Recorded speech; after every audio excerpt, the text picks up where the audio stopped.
जय माँ मतंगी, जय माँ छिन्नमस्ता, जय माँ बगलामुखी। मेरे प्रिय साधकों और दर्शकों, आज जो मैं मंत्र आप लोगों के लिए लेकर आया हूँ, ये आप सभी के लिए बहुत ही महत्वपूर्ण मंत्र है। हमारे जितने भी साधक, जितने भी हमारे दर्शक हैं, जो दूसरों का इलाज करने जाते हैं या फिर खुद के ही घर के किसी व्यक्ति का उतारा करके जलाना होता है, या कोई उतारे की सामग्री जलानी होती है, या फिर कोई भी ऐसी चीज़ जो घर में मिल जाए और आपको लगता है कि ये कोई तंत्र क्रिया की सामग्री है, तो उसे जलाते वक्त बहुत सारी सावधानी रखनी होती है। जैसे मान लीजिए आपने ताबीज़ धारण करके रखा है, तो आपको तो ये लग रहा होगा कि मैंने तो ताबीज़ धारण कर लिया, अब मेरी तो पूरी सुरक्षा हो गई होगी, पर ऐसा नहीं होता है। देखिए, ताबीज़ से क्या होगा, कोई चीज़ डायरेक्ट आपको आके छू नहीं सकती, लेकिन अगर आप ताबीज़ पहने हो और उसके बाद अगर कोई व्यक्ति आपको तंत्र क्रियाओं वाली कोई भी सामग्री अगर खिला देता है, तो वो तंत्र आपको लग जाएगा। क्यों? क्योंकि वो तंत्र आपके पेट के अंदर गया है ना, वो क्रिया आपकी पेट के अंदर गई है। तो ये आप समझ लीजिए।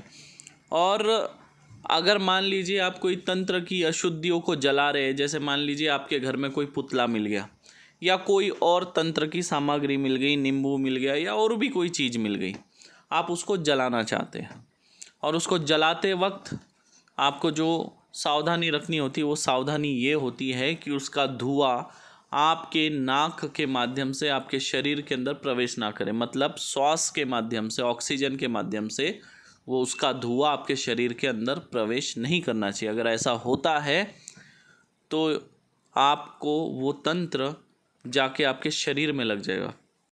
मतलब जिस तंत्र को आप जला रहे हैं या जो भी अशुद्धियों को, उतारे को आप जला रहे हैं, वो जलते समय उसमें से जो धुआं उठेगा, उस धुएं के माध्यम से वो तंत्र भी बाहर निकलेगा, और वो तंत्र आपके श्वास नलिका के अंदर चला जाएगा श्वास के माध्यम से। फिर क्या होगा, वो तंत्र उस सामग्री से तो जल के निकल गया, लेकिन आपके शरीर के अंदर प्रवेश कर गया।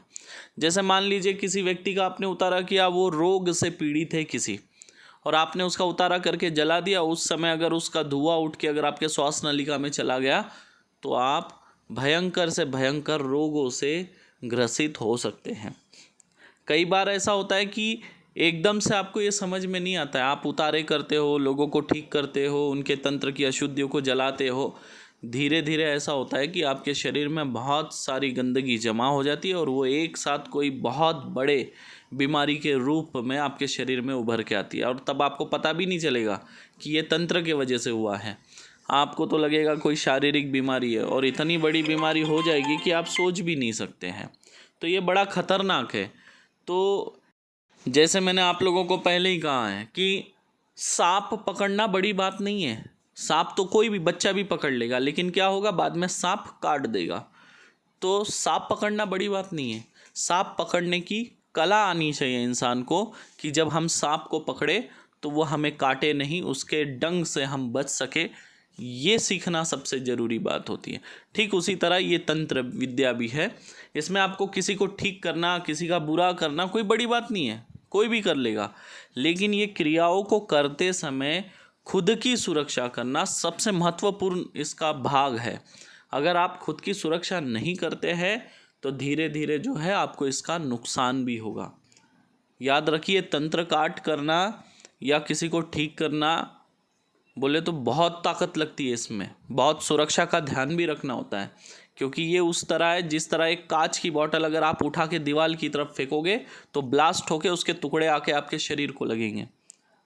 जब आप किसी का तंत्र काटते हैं, उस समय आपकी बहुत ज़्यादा शक्ति लगती है, इंसान थक जाता है भयानक तरीके से, और उसको बचाव भी करना है। दसों तरफ ध्यान रखना है, कहाँ से तंत्र तो नहीं आ रहा है, खुद की सुरक्षा तो बराबर है तो नहीं, कहीं कोई दिशा तो नहीं छूट गया बंधन का।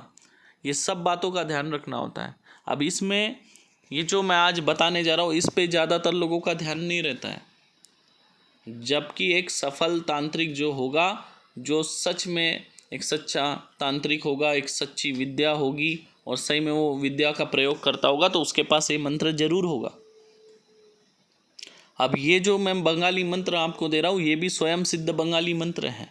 इस मंत्र का आपको प्रयोग कैसे करना है वो मैं आपको समझा रहा हूँ। इस मंत्र प्रयोग को हम बोलते हैं श्वास बंधन। मतलब जब भी आप कोई ऐसी क्रिया कर रहे हो जिसमें से कुछ खतरनाक चीज़ें जलेगी, जैसे कुछ खराब विद्या है, किसी के ऊपर काला जादू कर दिया है और वो सब सामग्री आपको मिली, मान लो किसी के घर में पुतला मिल गया, नींबू मिल गया, और भी कोई तंत्र की सामग्री मिल गई, या आपने ही किसी का उतारा किया हो और उसे आप जला रहे हो, तो उस समय जो धुआं उठेगा वो धुआं के माध्यम से जो तंत्र उठ रहा है वो आपके शरीर के अंदर प्रवेश ना कर सके श्वास नलिका के माध्यम से, इसीलिए आपके श्वास का बंधन किया जाता है। तो ये जो मंत्र है श्वास का बंधन करने का मंत्र है। ये याद रखिए। किस तरह इसका प्रयोग करना है मैं आपको बता रहा हूँ। सबसे पहले याद रखिए, आप कोई भी क्रिया करोगे तो अपना शरीर का बंधन तो आपको करना ही है। शरीर का बंधन करने के बाद भी श्वास बंधन करना जरूरी है। पहले आप शरीर बंधन करेंगे, शरीर बंधन करने के बाद में आप श्वास का बंधन करेंगे, ठीक है, और उसके बाद ही ये क्रिया करेंगे। अब ये बंधन कैसे होगा इसका आप विधि समझ लीजिए।